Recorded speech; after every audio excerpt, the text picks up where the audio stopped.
Hello everyone, welcome to new Lakshya academy. आपका स्वागत है न्यू लक्ष्य एकेडमी पर। आज की क्लास में हम लोग कंप्लीट करेंगे हमारा एक मॉक टेस्ट। ये आपके आने वाले सभी एग्जाम्स जैसे कि सीजीएल, सीएचएसएल, सीपीओ, एसएससी के सभी एग्जाम, कोई स्टेट का एग्जाम, रेलवे, सभी एग्जाम्स के लिए ये मॉक टेस्ट आपका यूजफुल रहेगा। इस मॉक टेस्ट में हम लोग क्वेश्चन करेंगे और साथ साथ उनकी पीछे की थ्योरी समझेंगे, प्रैक्टिस साथ साथ करते चलेंगे। चलिए स्टार्ट करते हैं हमारा मॉक टेस्ट। पहला क्वेश्चन आएगा आपकी स्क्रीन पर। आपको पहले खुद से अटेम्प्ट करना है, देखना है क्वेश्चन मेरे को आता है या नहीं आता। फिर इससे जुड़ी हुई जितनी भी एक्सप्लेनेशन है वो मैं एक ही क्वेश्चन में साथ साथ ही करा दूंगा। तो चलिए स्टार्ट करते हैं। पहला क्वेश्चन आपकी स्क्रीन पर ये है कि dolphin is an example of which class. Dolphin कौन सी क्लास का एग्जाम्पल है, डॉल्फिन किस में आती है? तो डॉल्फिन आपको पता होना चाहिए, these are example of mammalias. Mammalia का मतलब है डॉल्फिन एग्जाम्पल है मैमल्स का। डॉल्फिन मैमल्स की क्लास में आते हैं। मैमल्स वो होते हैं जो डायरेक्ट न्यू वंस को प्रोड्यूस करते हैं, जो एग ले नहीं करते। जो डायरेक्ट न्यू वंस को प्रोड्यूस करेंगे वो होते हैं मैमल्स। तो dolphin are example of mammals, ये आपको पता होना चाहिए। अगर आपके एग्जाम में कोई क्वेश्चन बना जैसे कि national aquatic animal of India क्या है, national aquatic animal of India, तब आप लोग आंसर करना। इसका आंसर होगा Gangetic dolphin. Gangetic dolphin Ganga में पाई जाने वाली डॉल्फिन है हमारे देश का राष्ट्रीय जलीय पशु यानी नेशनल एक्वेटिक एनिमल। और इसका साइंटिफिक नेम है, गैंजेटिक डॉल्फिन का साइंटिफिक नाम होता है प्लेटानिस्टा गंजेटिका। प्लेटानिस्टा गंजेटिका, ये साइंटिफिक नेम ऑफ हमारी गंजेटिक डॉल्फिन, जो कि है हमारे देश का जलीय पशु, राष्ट्रीय जलीय पशु, नेशनल एक्वेटिक एनिमल। ये एग्जाम में क्वेश्चन बहुत बार आ चुका है, तो आपको इसका साइंटिफिक नाम और आपको याद रखना है कि गंगा में पाई जाने वाली डॉल्फिन है हमारे देश का राष्ट्रीय जलीय पशु। ओके, चलिए बढ़ते हैं हम लोग अपने अगले क्वेश्चन की तरफ। सेकंड क्वेश्चन बात कर रहा है कि कौन सा आर्टिकल हमें बताता है राइट टू प्राइवेसी के बारे में या फिर राइट टू लाइफ के बारे में एंड पर्सनल लिबर्टी के बारे में। आपसे पूछा गया कौन सा ऐसा आर्टिकल हमारे संविधान का जो बात करता है राइट टू लाइफ की, पर्सनल लिबर्टी की। तो ये आर्टिकल है हमारा, सी आंसर बनेगा इसका। इसको आर्टिकल 21, आर्टिकल 21 बात करता है जीवन जीने का अधिकार की। ये आता है हमारे फंडामेंटल राइट्स में। फंडामेंटल राइट्स यानी कि मौलिक अधिकार। मौलिक अधिकार, फंडामेंटल राइट्स हमारे दिए गए चैप्टर 3 या फिर part 3 of Indian constitution. Bharat के संविधान के तीसरे भाग में, तीसरे चैप्टर में बात करी गई फंडामेंटल राइट्स की, मौलिक अधिकार की। आज के टाइम पर मौलिक राइट्स इन नंबर है 6। पहले के टाइम पर हमारे पास 7 फंडामेंटल राइट्स होते थे। एक मौलिक राइट यानी एक जो हमारा फंडामेंटल राइट है उसको हटा दिया गया। वो फंडामेंटल राइट नहीं है, वो था हमारा right to property. Right to property को अब फंडामेंटल राइट से हटाकर डाल दिया गया है लीगल राइट में। राइट टू प्रॉपर्टी का आर्टिकल पहले होता था 31, आज के टाइम पर लीगल राइट में इसको चेंज करके डाल दिया गया इन आर्टिकल 300A। और इसको चेंज किया गया एक संविधान संशोधन के थ्रू, एक कॉन्स्टिट्यूशनल अमेंडमेंट के थ्रू। वो संविधान संशोधन है 44th कॉन्स्टिट्यूशनल अमेंडमेंट एक्ट 1978। इस संविधान संशोधन के थ्रू हमारा राइट टू प्रॉपर्टी को हटा के एक लीगल राइट बना दिया गया। पहले के टाइम पर ये एक फंडामेंटल राइट था। ओके, आज के टाइम पर हमारे पास 6 मौलिक अधिकार यानी 6 फंडामेंटल राइट्स है। वो कौन कौन से हैं अभी देख लेते हैं हम लोग। सबसे पहला है हमारा राइट टू इक्वालिटी, समानता का अधिकार। दूसरा है फ्रीडम, राइट टू फ्रीडम। उसके बाद राइट अगेंस्ट एक्सप्लॉयटेशन यानी शोषण के विरुद्ध अधिकार। उसके बाद आता है राइट फ्रीडम ऑफ रिलीजन, धर्म की स्वतंत्रता। उसके बाद आता है हमारे cultural and educational rights,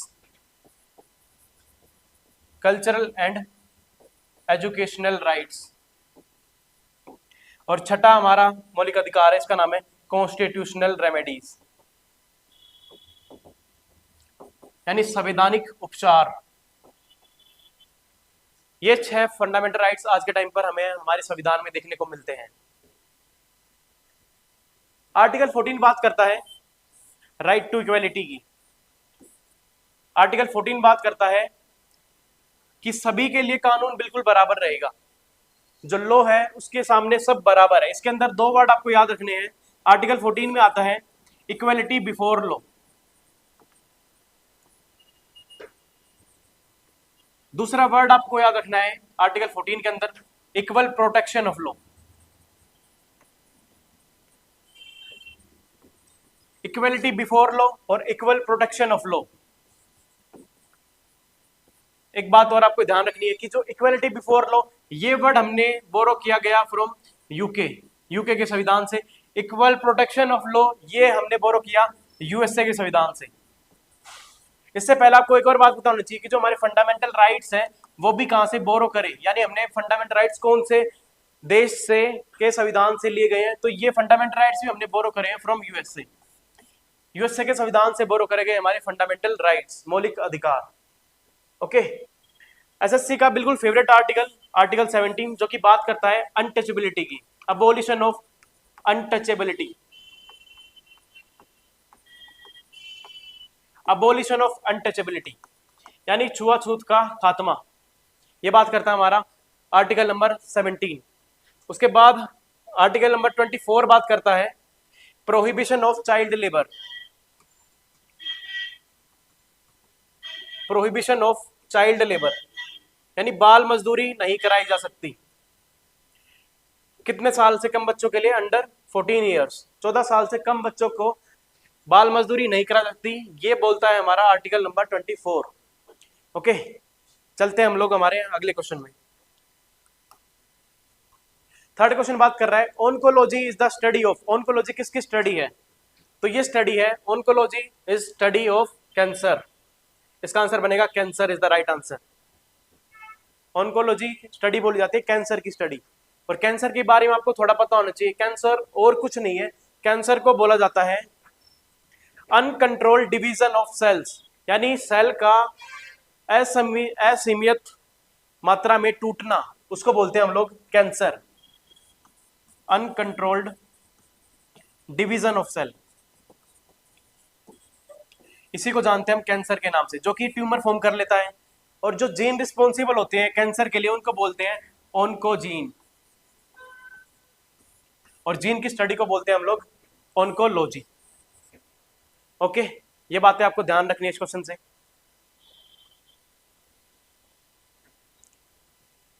insects की स्टडी को बोलते हैं हम लोग एंटोमोलॉजी, इंसेक्ट की स्टडी को बोलते हैं एंटोमोलॉजी। सोइल को स्टडी को जानते हैं हम लोग पेडोलॉजी के नाम से, पेडोलॉजी। बर्ड्स की स्टडी को बोलते हैं हम लोग ओरियंथोलॉजी, ओरियंथोलॉजी। ये है बर्ड्स की स्टडी। ओके, रॉक्स की स्टडी याद रखना, रॉक्स की स्टडी को जानते हैं हम लोग पेट्रोलॉजी के नाम से, पेट्रो। ये सारी बातें बहुत इंपॉर्टेंट है, आपको याद करनी है। ओके, इस क्वेश्चन में बात करी गई oncology is the study of cancer. चलिए आगे क्वेश्चन पे चलते हैं। ये एंशिएंट हिस्ट्री क्वेश्चन है। ये पूछा गया कि विच of the following is not, not हमेशा याद रखना, नॉट एज 16 महाजनपद, यानी 16 महाजनपद में इनमें से कौन सा ऑप्शन है जो कि 16 महाजनपद का पार्ट नहीं है? तो इसका आंसर होगा कलिंग। कलिंग 16 महाजनपद में नहीं था। कलिंग से आपको याद रखना है कलिंग वॉर के बारे में, कलिंग वॉर जो कि होती है 261 बीसी, और जो राजा फाइट करता है कलिंग वॉर वो है the great Ashoka. Ashoka fight लड़ता है 261 बीसी, कलिंग वॉर। ये आपको ध्यान रखना है इससे। बाकी जो ये सारे हैं कुरु, वत्सा और गंधार, ये हमारे आते हैं 16 महाजनपद के अंदर, 16 महाजनपद। सबसे पावरफुल अगर आपसे पूछा जाए सबसे पावरफुल महाजनपद कौन सा हुआ, तो आप लोग आंसर कर सकते हो Magadh. Magadh was the powerful, सबसे ज्यादा पावरफुल रूल ये जो महाजनपद था वो था मगध। मगध की कैपिटल आपको याद रखनी है, इसकी कैपिटल थी Rajgir. Rajgir was capital of Magadh.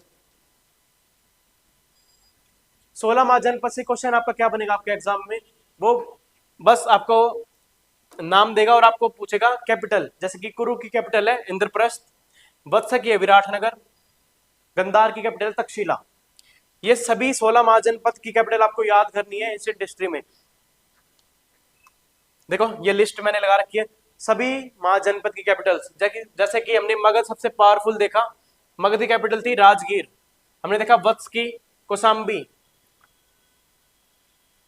कुरु की इंद्रप्रस्थ, पांचाल की काम्पिल्या, मत्स्य की विराटनगर, सूर्यसेन की मथुरा, अवंती की उज्जैन और गंधार की तक्षशिला। ये सभी आपको याद करनी होंगी। ओके, चलते हैं हम लोग हमारे अगले क्वेश्चन पे। तो अगला क्वेश्चन कह रहा है, ये बात करता है एटमॉस्फेयर की। आपसे पूछा जा रहा है कि अर्थ की सरफेस से वर्टिकली अगर हम ऊपर जाएं तो कौन सी लेयर पहले आएगी, उसके बाद कौन सी लेयर आएगी। तो आपको पता होना चाहिए कि हमारे एटमॉस्फेयर में 5 लेयर होती है। एटमॉस्फेयर में होती है 5 लेयर्स। पहले पता होना चाहिए कि सरफेस के ऊपर कौन सी लेयर है। तो सबसे पहली लेयर होती है, जैसा कि आप लोग हम बना के चलते हैं, ये हमारा अर्थ सरफेस। सबसे पहली लेयर जो हमें देखने को मिलेगी वो होगी ट्रोपोस्फेयर। अर्थ के सरफेस के ऊपर जो फर्स्ट लेयर देखने को मिलेगी आपको वो है ट्रोपोस्फेयर। ट्रोपोस्फेयर। उसके बाद जो आपको लेयर देखने को मिलेगी वो है स्ट्रेटोस्फेयर। ये फर्स्ट लेयर है। सेकंड लेयर आपको देखने को मिलेगी स्ट्रेटोस्फेयर। उसके बाद जो थर्ड लेयर आपको देखने को मिलेगी वो है मीजोस्फेयर। मीजो। फोर्थ लेयर का नाम है आइनोस्फेयर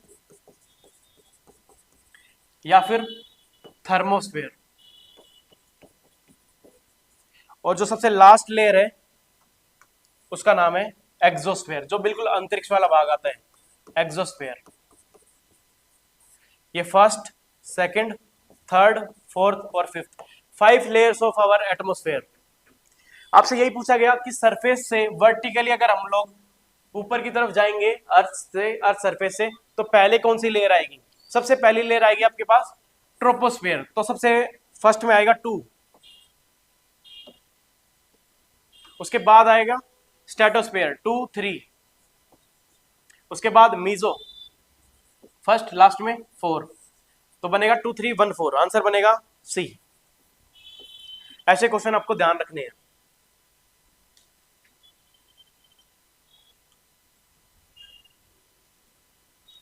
लेयर्स के बारे में कुछ और इंपॉर्टेंट बात है जो आपको ध्यान रखनी है, वो है अगर आपसे पूछा जाए वेदरिंग फिनोमिना, क्लाउड फिनोमिना, आपको क्लाउड्स कहां पर देखने को मिलेंगे, तो आप लोग आंसर करना ट्रोपोस्फेयर में। जितना भी weathering phenomena, rainfall, weathering, clouds, ये सब कौन सी लेयर में देखने को मिलता है हमें, ट्रोपोस्फेयर में। और अगर आपसे पूछा जाए जेट प्लेन्स कहां पर उड़ते हैं, जेट या फिर प्लेन्स कौन सी लेयर में उड़ते हैं, तो आप लोग आंसर करना स्ट्रेटोस्फेयर। जेट प्लेन्स को उड़ने के लिए क्लियर वेदर चाहिए होता है, बादलों से ऊपर हमारे उड़ते हैं जेट प्लेन्स स्ट्रेटोस्फेयर के अंदर। और अगर पूछा जाए आपसे कि ओजोन कौन सी, जो ओजोन लेयर है वो इनमें से कौन सी लेयर में, कौन सा स्फीयर में एग्जिस्ट करती है, तो तब भी आप लोग आंसर करोगे ओजोन लेयर जो है वो भी स्ट्रेटोस्फेयर के अंदर देखने को मिलेगी। ओजोन लेयर भी हमें देखने को मिलेगी स्ट्रेटोस्फेयर के अंदर। ओजोन लेयर का काम क्या है, ओजोन लेयर हमें प्रोटेक्ट करने का काम करती है फ्रॉम हार्मफुल रेज, जो कि हार्मफुल यूवी रेज होती है, अल्ट्रावायलेट जो रेज है जो सन से आ रही है, एमिटेड बाय सन, सन के द्वारा जो छोड़ी गई यूवी रेज है उनसे हमें बचाने का काम करती है ये ओजोन लेयर, जो कि पाई जाती है स्ट्रेटोस्फेयर के अंदर। ओके, नेक्स्ट बात आपको ध्यान रखनी है कि आपसे पूछा जाए कोल्डेस्ट लेयर कौन सी है, सबसे ठंडी लेयर, कोल्डेस्ट लेयर, तब आप लोग आंसर करोगे मीजोस्फेयर। कोल्डेस्ट लेयर आपको देखने को मिलेगी मीजोस्फेयर। उसके बाद अगर पूछा जाए हॉटेस्ट लेयर कौन सी है, सबसे गर्म लेयर, तो वो है आपकी थर्मो। थर्मो से याद कर लो, थर्म यानी गर्म चीज।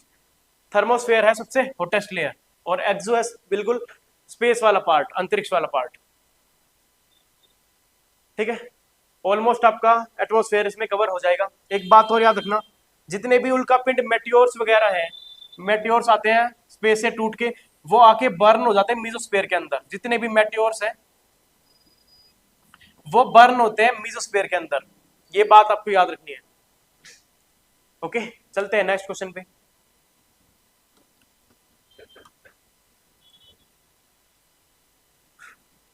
एक तरफ दी गई है ग्रासलैंड, टाइप ऑफ ग्रास, दूसरी तरफ है कंट्री। ये ज्योग्राफी का क्वेश्चन है कि अलग अलग कंट्री में ग्रासलैंड को, घास के मैदानों के अलग अलग प्रकार होते हैं, डिफरेंट टाइप ऑफ ग्रासलैंड्स, उनके नाम से अलग अलग नाम से जाना जाता है अलग अलग कंट्री में। तो आपको मैच करना है कि कौन सी कंट्री में किस नाम से हम ग्रासलैंड को जानते हैं। तो ये क्वेश्चन बहुत ज्यादा इंपॉर्टेंट है,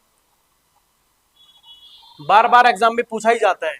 डाउन्स बोले जाते हैं, डाउन्स घास के मैदान बोले जाते हैं ऑस्ट्रेलिया के अंदर, पेम्पास बोले जाते हैं अर्जेंटीना के अंदर, पेरिस बोले जाते हैं यूएसए के अंदर, और लानोस बोले जाते हैं वेनेजुएला। आंसर क्या बनेगा? 2 3 डी आंसर बनेगा, 2 3 4 1। ओके, ये है घास के मैदान यानी ग्रासलैंड, अलग अलग कंट्री में जानते हैं इसको अलग अलग नाम से। वेल्ड जैसे याद रखना, वेल्ड, वेल्ड जाने जाते हैं साउथ अफ्रीका के अंदर, वेल्ड भी टाइप ऑफ ग्रासलैंड है, साउथ अफ्रीका के अंदर जानते हैं इसको वेल्ड के नाम से। स्टेपीज आपसे पूछे जाए, स्टेपीज जाने जाते हैं एशिया या फिर यूरोप के अंदर। आपसे पूछा जाए कैंटाबेरी कहां पर होते हैं? कैंटाबेरी घास के मैदान देखने को मिलेंगे आपको न्यूजीलैंड में। ओके, ये बातें आप लोग यहां से याद रखोगे, सभी पॉइंट्स बहुत ज्यादा इंपॉर्टेंट है ये। चलिए चलते हैं आगे, नेक्स्ट क्वेश्चन करो। Duration of monsoon in India के अंदर मॉनसून का ड्यूरेशन कितने दिनों का होता है? ऑप्शन दे रखे हैं 82 140, तो इसका आंसर है सेकंड, यानी कि 100 से 120 दिन का ड्यूरेशन होता है हमारे इंडियन मॉनसून का। 100 से 120 दिन इंडियन मॉनसून। पहले आपको पता होना चाहिए कुछ मॉनसून के बारे में। मॉनसून हम बोलते हैं कि जब ज्यादा बारिश मौसम आ जाता है, ज्यादा रेनफॉल, हाई रेनफॉल जब हमें देखने को मिलेगी तो हम बोलते हैं मॉनसून आ गया। तो आपको पहले पता होना चाहिए कि मॉनसून एक अरेबिक वर्ड से लिया गया, इसका मतलब था मौसम, एक वर्ड था मौसम, ये अरेबिक भाषा का वर्ड है, अरेबिक लैंग्वेज का एक वर्ड था मौसम, वहां से वर्ड लिया गया मॉनसून। और मॉनसून का मतलब होता है सीजनल डिस्टर्बेंस। मॉनसून वर्ड का मतलब आप लोग याद रखोगे सीजनल डिस्टर्बेंस, यानी सीजन के बीच में आके डिस्टर्ब करना, ये मतलब है मॉनसून का। इंडिया में जो सबसे पहला मॉनसून आता है वो आपको याद होना चाहिए। इंडिया के अंदर जो सबसे पहला मॉनसून हिट करेगा वो होता है south west monsoon, south west monsoon, जो कि इस डायरेक्शन से हिट करता है। जैसे कि हम डायरेक्शन बनाए, ऊपर की तरफ नॉर्थ, नीचे साउथ, इधर ईस्ट और इधर वेस्ट। यहां से अरेबियन सी से हमारा साउथ वेस्ट मॉनसून इंडिया के अंदर एंटर करता है, और ऐसे करके साउथ वेस्ट मॉनसून है जो कि सबसे पहला मॉनसून इंडिया के अंदर एंटर करेगा। साउथ वेस्ट मॉनसून से आपको याद रखना है, साउथ वेस्ट मॉनसून की होती है दो ब्रांचेस।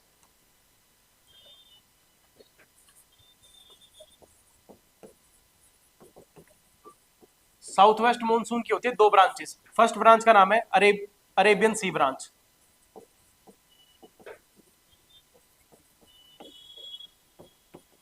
सेकंड ब्रांच है इसकी बे ऑफ बंगाल ब्रांच। हमारे साउथ वेस्ट मॉनसून की दो ब्रांचेस होती हैं, जैसे कि यहाँ पर देखो, ये हमारा इंडिया है, इधर की तरफ हमें देखने को मिलता है अरेबियन सी, इधर की तरफ हमें देखने को मिलता है बे ऑफ बंगाल। यहाँ से हमारा साउथ वेस्ट मॉनसून आता है। अगर इस तरफ से वो मॉनसून इंडिया के अंदर हिट करेगा तो वो होती है अरेबियन सी ब्रांच। एक मॉनसून जाता है बे ऑफ बंगाल वाली साइड, तो ये वाली ब्रांच होती है बे ऑफ बंगाल ब्रांच। ओके, ये बात आपको याद रखनी है। दूसरी बात इससे इंपॉर्टेंट आपको मॉनसून से क्या याद रखना है कि वो कौन सी जगह है जहां पर अरेबियन सी ब्रांच और बे ऑफ बंगाल ब्रांच दोनों आपस में आके मिल जाती है। ये हमारा इंडिया मानो, इधर की तरफ है अरेबियन सी, इधर की तरफ बे ऑफ बंगाल, इधर से साउथ वेस्ट मॉनसून आया इसकी दो ब्रांचेस में, ये है बे ऑफ बंगाल ब्रांच, ये है अरेबियन सी ब्रांच। तो ये मानसून जाएगा यहाँ से टकराएगा वेस्टर्न घाट के ऊपर और यहाँ पर कर देगा बारिश, उसके बाद चला जाएगा ये हमारे नॉर्थ इंडिया में। और जो बे ऑफ बंगाल ब्रांच है वो यहाँ से नॉर्थ ईस्ट होते हुए ऐसे डाइवर्ट होके आएगी हमारे नॉर्थ इंडिया में। तो दोनों ब्रांच मिलती है एट पंजाब। आपको ये बात याद रखनी है कि अरे साउथ वेस्ट मॉनसून की दोनों ब्रांचेस, अरेबियन सी ब्रांच और बे ऑफ बंगाल ब्रांच, दोनों कहाँ पे आके मिलती हैं? तो आप लोग आंसर कर सकते हो उसका पंजाब में। ये बात आपको याद रखनी है। ओके, और ड्यूरेशन कितना होता है इस क्वेश्चन का? क्या आंसर बनेगा? 100 to 120 डेज की होती है duration of monsoon in India. Clear? आगे चलते हैं हम लोग नेक्स्ट क्वेश्चन पे। नेक्स्ट क्वेश्चन है who permitted English to establish first factory in India? कौन से राजा ने, इनमें से कौन से राजा ने अंग्रेजों को पहली अनुमति दे दी थी अपनी फैक्ट्री बनाने के लिए? तो वो थे, जो था जहांगीर। जहांगीर इसका राइट आंसर बनेगा।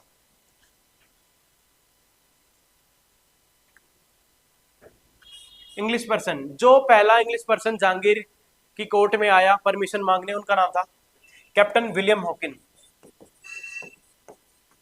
कैप्टन विलियम हॉकिंस, ये फर्स्ट इंग्लिश मैन है जो किसी मुगल कोर्ट में आया। मुगल किसी राजा की कोर्ट में आता है, और ये किसकी कोर्ट में आता है? जहांगीर की कोर्ट में। इन द ईयर 1608, 1608 में कैप्टन विलियम हॉकिन आता है जहांगीर की कोर्ट में परमिशन मांगने, अपनी खुद की फैक्ट्री लगाने के लिए परमिशन मांगने, 1608 में। ये बात आपको याद रखनी है। जहांगीर इसको एक टाइटल देता है, कैप्टन विलियम हॉकिन को जहांगीर द्वारा एक टाइटल दिया जाता है। इस टाइटल का नाम है इंग्लिश खान। बहुत इंपॉर्टेंट, ये एग्जाम में बार बार क्वेश्चन आता है, इंग्लिश खान कौन है? तो आप लोग आंसर कर सकते हो कैप्टन विलियम हॉकिन। इनको एक उपाधि दी गई, किसके द्वारा? जहांगीर के द्वारा। ये फर्स्ट इंग्लिशमैन था जो कि किसी मुगल कोर्ट में आया। ऐसा ही एक सेकंड आया, सेकंड इंग्लिश पर्सन जो कि किसी मुगल कोर्ट में आया, वो भी सेम जहांगीरी कोर्ट में आता है। इसका नाम है सर थॉमस रो।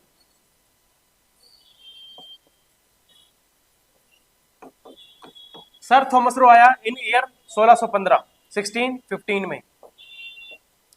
1615 में सर थॉमस रो भी आता है परमिशन मांगने फिर से जहांगीर की कोर्ट में।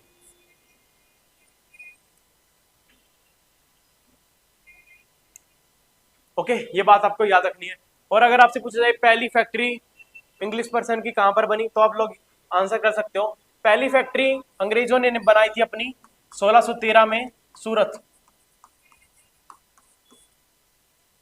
इंग्लिश पर्सन पहले हमारी कंट्री में आए थे सिर्फ व्यापार करने, उसके बाद इन्होंने टेक ओवर कर लिया हमारी गवर्नेंस को भी। ओके, इस क्वेश्चन से आपको याद रखना है किसने पहली परमिशन दे दी थी अंग्रेजों को खुद की फैक्ट्री बनाने के लिए, तो वो था जहांगीर। चलो आगे चलते हैं। नेक्स्ट क्वेश्चन बात करता है ग्रीन रेवोल्यूशन।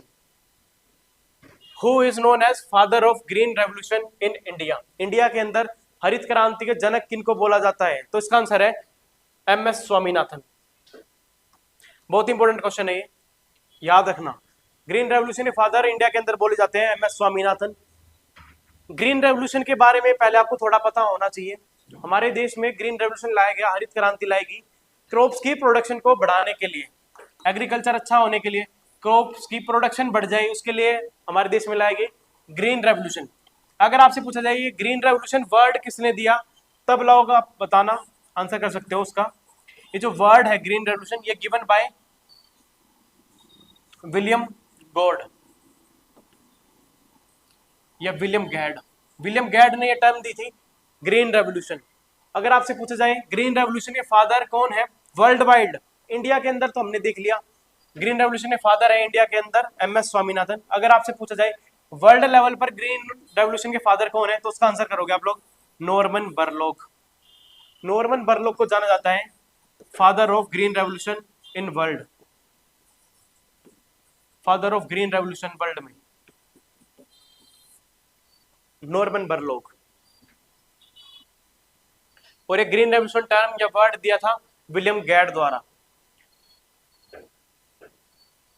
ग्रीन रेवोल्यूशन के लिए हमारी कंट्री में मंगाए गए थे सीड्स, उन सीड्स का नाम था YV सीड्स, यानी हाई यील्डिंग वैरायटी सीड्स,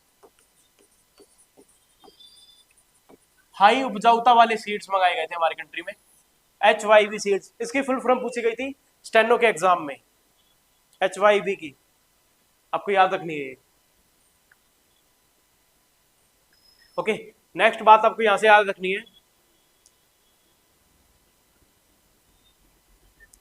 कि डॉक्टर वर्गीस क्यूरियन, डॉक्टर वर्गीस क्यूरियन, इनका नाम आपको याद रखना है। डॉक्टर वर्गीस क्यूरियन को बोला जाता है फादर ऑफ व्हाइट रेवोल्यूशन, श्वेत क्रांति के जनक इनको बोला जाता है, फादर ऑफ व्हाइट रेवोल्यूशन।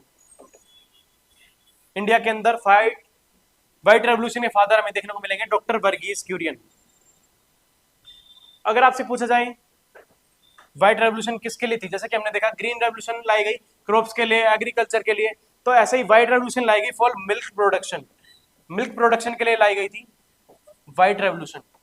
और अगर पूछा जाए ऑपरेशन फ्लड किससे रिलेटेड है, ऑपरेशन फ्लड, तब भी आप लोग आंसर करना, मिल्क प्रोडक्शन के लिए लाया गया था ऑपरेशन फ्लड।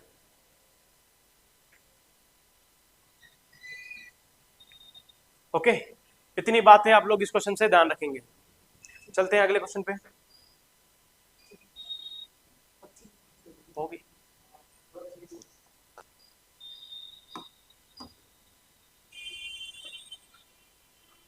नेक्स्ट क्वेश्चन है which of the following river flows to west, यानी दो टाइप की रिवर्स हमारे इंडिया में देखने को मिलती है। जो रिवर इस तरफ ईस्ट डायरेक्शन में फ्लो करेंगी उनको बोलते हैं हम लोग, उनको बोलते हैं ईस्ट फ्लोइंग रिवर्स, और जो रिवर्स इधर वेस्ट डायरेक्शन में फ्लो करेंगी, वेस्ट में, उनको जानते हैं हम लोग वेस्ट फ्लोइंग रिवर के नाम से। तो आपसे पूछा गया इनमें से वेस्ट फ्लोइंग रिवर कौन सी है, तो इसका आंसर है सी, नर्मदा। नर्मदा हमारे देश में लॉन्गेस्ट वेस्ट फ्लोइंग रिवर है। ये सबसे बड़ी वेस्ट डायरेक्शन में बहने वाली रिवर है, पश्चिम में बहने वाली रिवर है, लॉन्गेस्ट वेस्ट फ्लोइंग रिवर। ये बहुत इंपॉर्टेंट क्वेश्चन है। आपसे नर्मदा का ओरिजिन कोई पूछे तो आंसर करना आप लोग अमरकंटक। अमरकंटक की पहाड़ियां ये है मध्य प्रदेश के अंदर, मध्य प्रदेश अमरकंटक से निकलने वाली रिवर है नर्मदा, जो कि गिरती है अरेबियन सी में। जितनी भी वेस्ट फ्लोइंग रिवर होंगी उनका ड्रेनेज होगा अरेबियन सी, जितनी ईस्ट फ्लोइंग रिवर होंगी उनका ड्रेनेज देखने को मिलेगा हमें बे ऑफ बंगाल में। ओके, चलो नेक्स्ट क्वेश्चन पे देखते हैं हम लोग।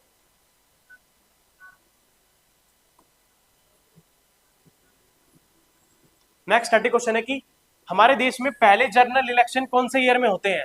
इंडिया के अंदर पहले जनरल इलेक्शन कौन से ईयर में होते हैं, तो ये होते हैं इन ईयर 1951 52 के टाइम पर। पहले जनरल इलेक्शन होते हैं हमारे देश में 1951 और 52 के टाइम पर। जो हमारे पहले पीएम चुने गए थे वो थे JL नेहरू, जवाहरलाल नेहरू। ओके, सिर्फ आपको ये डाटा याद रखना है। नेक्स्ट क्वेश्चन देखो, डॉक्टर सीवी रमन को नोबेल प्राइज किस फील्ड में मिला। डॉक्टर सीवी रमन को नोबेल प्राइज मिलता है किस फील्ड में, तो इसका आंसर होगा फिजिक्स में। डॉक्टर सीवी रमन को फिजिक्स में मिलता है नोबेल प्राइज, और ये मिलता है इन ईयर 1930 में, 1930 में। और आप बताओ मेरे को कि पहले इंडियन जिनको नोबेल प्राइज मिला वो थे Rabindranath Tagore. Rabindranath Tagore ji first recipient of Nobel prize, first Indian recipient. Nobel prize दिया जाता है 6 फील्ड के अंदर, 4 फील्ड तो आपके सामने लिखी हुई है, मेडिसिन, फिजिक्स, लिटरेचर, पीस। 5वीं फील्ड है इकोनॉमिक्स, और 6th फील्ड है केमिस्ट्री। इन 6 फील्ड के अंदर दिया जाता है नोबेल प्राइज। नोबेल प्राइज की जो शुरुआत हुई थी वो एक पर्सन के नाम पर हुई थी, उनका नाम था अल्फ्रेड नोबेल, अल्फ्रेड नोबेल। और ये फाउंडर है डायनामाइट के, इन्होंने फाउंड करा डायनामाइट। डायनामाइट के फाउंडर है अल्फ्रेड नोबेल, इन्हीं के नाम पर शुरुआत होती है नोबेल प्राइज की। और 6 फील्ड के अंदर दिए जाते हैं। पहले इंडियन रेसिपिएंट थे रविंद्रनाथ टैगोर, एंड सेकंड थे हमारे डॉक्टर सीवी रमन। चलो नेक्स्ट क्वेश्चन देखते हैं, विच of the following highest gravity dam in world, world के अंदर हाईएस्ट ग्रेविटी डैम कौन सा है देखने को मिलेगा। तो ये क्वेश्चन एग्जाम में बार बार आता है, और इसका आंसर है बाखरा नंगल, बाखरा डैम। भाखरा नंगल डैम, जो कि है सतलुज रिवर पे। सतलुज रिवर पर हमें देखने को मिलता है भाखरा नंगल डैम। अगर आपसे पूछा जाए हाईएस्ट डैम इन इंडिया, अगर वो ग्रेविटी वर्ड यूज ना करे एग्जामिनर, सिर्फ पूछे हाईएस्ट डैम इन इंडिया, तब आप लोग आंसर कर सकते हो टिहरी डैम। उसका आंसर बनेगा तब टिहरी डैम। और टिहरी डैम है भागीरथी रिवर के ऊपर। यहां पर रिवर जो देखने को मिलेगी वो है भागीरथी रिवर।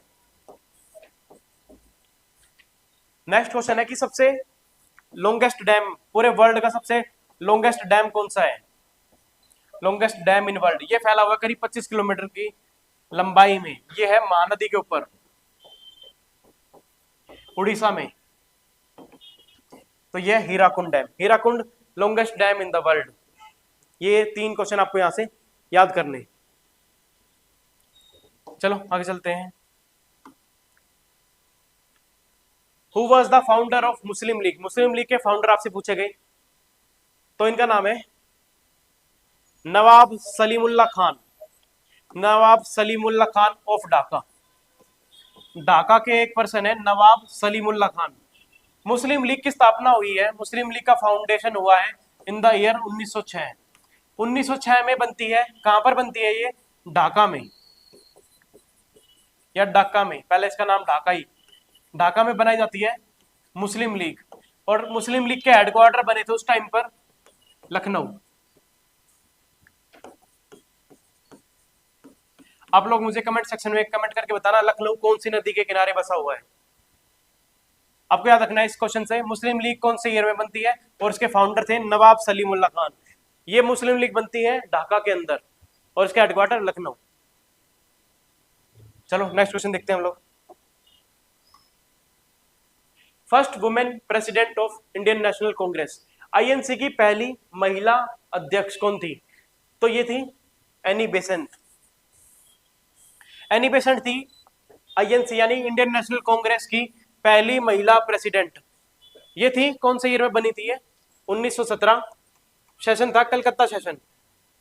कलकत्ता सेशन में ये बनी थी पहली महिला president Annie Besant. Annie Besant एक आयरलैंड से आई हुई लेडी है जो कि काम कर रही है इंडिया के इंटरेस्ट में, इंडिया के फ्रीडम स्ट्रगल में।